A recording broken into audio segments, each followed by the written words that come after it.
ሰላም ሰላም የእግዚአብሔር ቤተሰቦች ዛሬ ስለ መጽሐፈ ሄኖክ የተነገሩ አንድ 10 የሚሆኑ እውነታዎችን ልንነግራችሁ መተናል።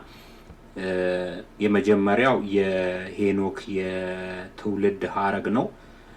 ዘፍጥረት 5:18 ላይ እንደምናየው ሄኖክ የያሬድ ልጅ እንደሆነ ይናገራል። በኋላም ደግሞ ወረድ ብለው ስታዩ ሄኖክ ደግሞ ማቱሳላን እንደወለደም ይናገራል እዛው ምዕራፍ ላይ። በሁለተኛ ደረጃ ደግሞ የትውልድ ሐረጉ የአዳም 7ኛው የትውልድ ሐረግ እንደሆነ ነው የተጠቀሰው።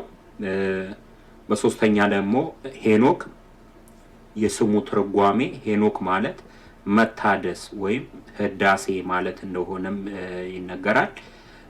አራተኛው እውነታ ደግሞ ከመጽሐፍ ሁሉ ቀድሞ የተጻፈ መጽሐፍ እንደሆነ መጽሐፈ ሄኖክ ማለት ነው።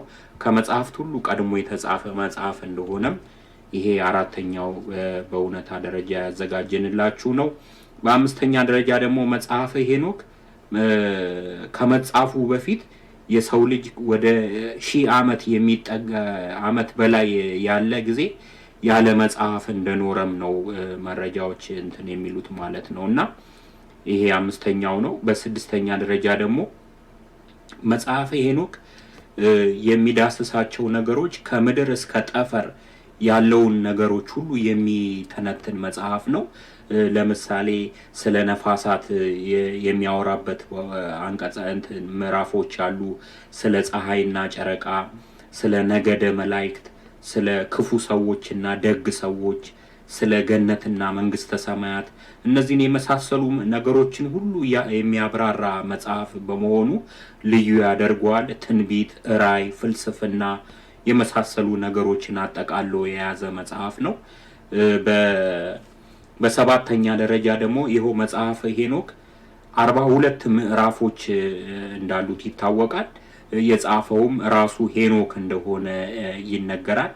ይሄ ሰባተኛው ነው። በስምንተኛ ደግሞ ደረጃ ሄኖክ በምድር ላይ የኖረው 365 ዓመት በሚታይ ዓለም ኖረ ይላል ዘፍጥረት 5:23 ላይ ይህን ይናገራል ማለት ነው። እና 7 ዓመት ደግሞ በደብር ቅዱስ እንደኖረ ይነገራል። በዘጠነኛ ደረጃ መጽሐፈ ሄኖክ በሌላው ዓለም ሁሉ ጠፍቶ ኢትዮጵያ ውስጥ የተገኘ መጽሐፍ እንደሆነ ይታወቃል ማለት ነው። ይሄ ሌላኛው እውነታ ነው። በ10ኛውና የመጨረሻው ደግሞ መጽሐፈ ሄኖክን በ18ኛው ክፍለ ዘመን ጄምስ ብሩስ የተባለው የአሳሽ ማለት ነው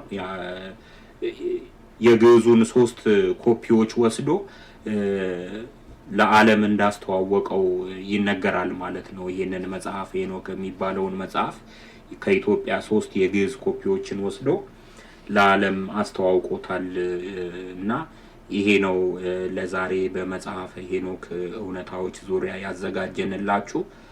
በሌላ ጊዜ በሌላ ቪዲዮ እስክንገናኝ መልካም